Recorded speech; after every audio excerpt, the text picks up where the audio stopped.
Hi everyone, good morning. তো আরও একটা নতুন ব্লগে তোমাদেরকে জানাই অনেক অনেক ওয়েলকাম আর অনেক অনেক ভালোবাসা। তো দেখো, সকাল সকাল আমি চলে এসেছিলাম বহরমপুর স্টেশনে। বাড়ি থেকে তো ভিডিওটা স্টার্ট করতে পারিনি, কারণ অনেকটা তাড়াহুড়া করে বেরিয়েছিলাম, দেখতেই পেলে। মানে আমরাও স্টেশনে পৌঁছেছি আর ট্রেনও পৌঁছেছে। তো দেখো, আমি আমার কাজ ছেড়ে এখন চলে এসেছিলাম বাবার বাড়িতে। আর এসে দেখলাম মা কিন্তু দুই রকম রান্না করেছে, বিশেষ করে একটা আমার জন্য, একটা বরের জন্য। তো আমার জন্য করেছিল চিকেন কষা আর বরের জন্য করেছিল মাটন কষা। তো মাটন তো আমি খাই না, সেই কারণে আজকে বাড়িতে দুই রকম রান্না হয়েছে। আর সাথে আর কিন্তু অনেক কিছু ছিল। তো খাওয়া দাওয়ার শেষে দেখো বসে পড়েছি মিষ্টি নিয়ে। তো এই মিষ্টি এখন আমি খাবো না, আমি আমার বরকে দিতে যাচ্ছি। তো এখানে ছিল একটা রসমালাই আর এইটা ছিল ছানার পায়েস। আর খেতে কিন্তু দারুণ টেস্টি ছিল। এরপরে দেখো বিকেল বেলায় এখন ছাদে বসে পড়েছি। তো মা দেখলাম বিড়ি বাজছিল, তো ওই কারণে দেখো আমিও বসে পড়েছি একটু বিড়ির মুখ মারতে। আমার এত ভালো লাগে বিড়ির মুখ মারতে, তোমাদেরকে কি বলবো। বিয়ের আগে তো আমি মাকে মেরেই দিতাম মুখগুলো।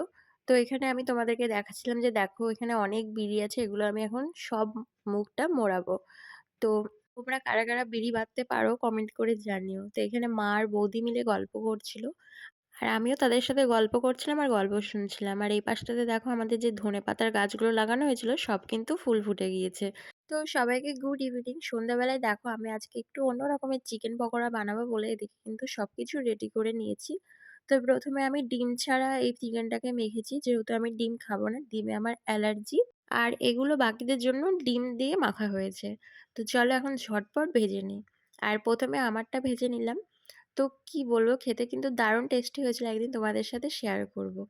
তো এরপরে দেখো আমি কিন্তু খাওয়া দাওয়ার পর চলে এসেছিলাম একটু মামা শ্বশুরের বাড়ি। আর এখানে মামি কিন্তু মুড়ি মাখছিল। সত্যি কথা বলতে বাবার বাড়ি আসলে এটা ওটা খেয়ে আমার তো পেট এমনিতেই ভরা থাকে, তার মধ্যে মামি দিয়ে দিয়েছিল মুড়ি আর চপ। তো সেটা খেয়ে আরোই পেট ভর্তি হয়ে গিয়েছিল।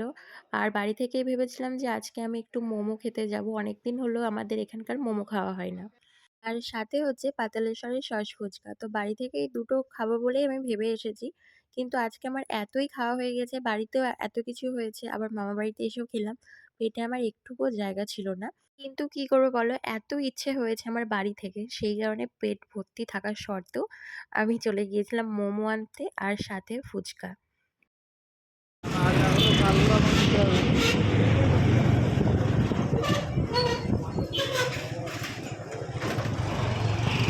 মহাদেবকে চাদর দিয়ে মুড়িয়ে দিয়েছে এইখানটায়।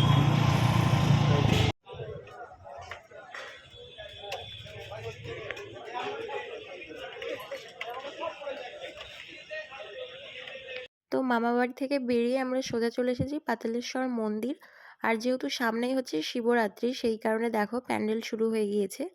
আর এখানে কিন্তু শিবরাত্রিতে খুব সুন্দর করে মন্দিরটা সাজানো হয়। যেহেতু আমাদের অনেকটা দেরি হয়ে গিয়েছিল আসতে, ওই 8টা সাড়ে 8টা মতো বাজে। তো সেই কারণে দেখো মন্দিরের দরজা এখন বন্ধ হয়ে গিয়েছিল। তো বাইরে থেকে বাবাকে দর্শন করে নিলাম। আর এই দিকটাতে তো পুরো প্যান্ডেলের সব বাঁশ টাস ব্যানার সব রাখা আছে।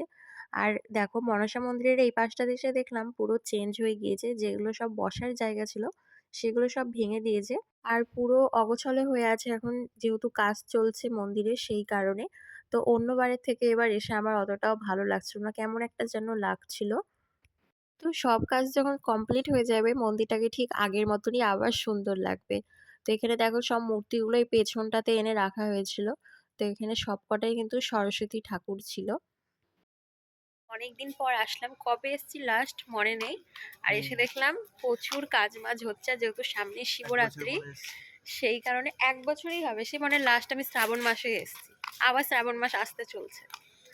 তো সামনে কিন্তু শিবরাত্রি, সেই উপলক্ষে এখন জোর কদমে কাজ চলছে, প্যান্ডেলের কাজ। আর সাথে ওই দিকটা দেখলাম ভাঙচুর করেছে, তো মন্দিরটা আরো হয়তো বড় হচ্ছে। চলো এবার যাওয়া যাক। এইবার এসে অতটাও ভালো লাগছে না, মানে কেমন একটা অগোছালো অগোছালো। অন্য সময় আসলেই বেশ ভালো লাগে। এর পাশে সব ফুল আছে। তবে আজ এরকম লাগছে, কিন্তু শিবরাত্রির দিন এত সুন্দর লাগবে, এত সুন্দর লাগবে যে বাড়ি যেতে ইচ্ছে করে না। আজকে তোমাদের প্যান্ডেল দেখালাম, শিবরাত্রির দিন এসে সুন্দর করে সাজানোটা দেখাবো। এরপরে মন্দির থেকে বেরিয়ে এখন আমরা চলে এসেছি লাল সড়ক মোড়ে মোমোর দোকানে। আর এই মোমোর দোকানটাতে অনেক স্মৃতি জড়িয়ে আছে আমাদের। এই যে লাল সড়কের মোড়ে এখানে আমি পড়তাম প্রাইভেট, আর সব বান্ধবীরা মিলে এই কাকুর দোকানে আসতাম মোমো খেতে।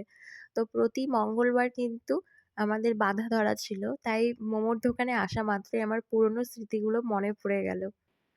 তো আমাদের তো মোমো নেওয়া কমপ্লিট হয়ে গেছে। এখন যাচ্ছি দাদাকে আনতে রাজবাড়ির ওখানে। তো এই যে দেখো মোমো।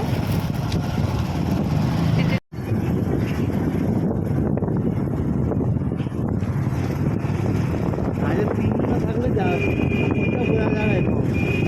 ২ জনা থাকলে বেশি বোঝা যায়। আর একজন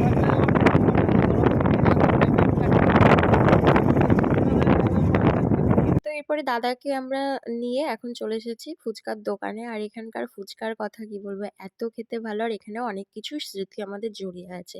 তো এরপরে দেখো আমি বাড়ি চলে এসেছি মোমো আর ফুচকা নিয়ে। পেটে তো একটুকুও জায়গা নেই, তাও একটু খাবো, আর সবাই মিলেই খাবো।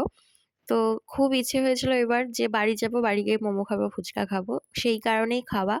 তো এত কিছু খাওয়ার পরে মা আবার রাতে বানিয়েছিল ডিনারে ঘুগনি রুটি। তো রুটি আমি খাইনি, ঘুগনি খেয়েছিলাম একটুখানি। তো চলো আজকের মতো ভিডিওটা আমি এখানে শেষ করলাম। সবাই ভালো থেকো, সুস্থ থেকো, টাটা।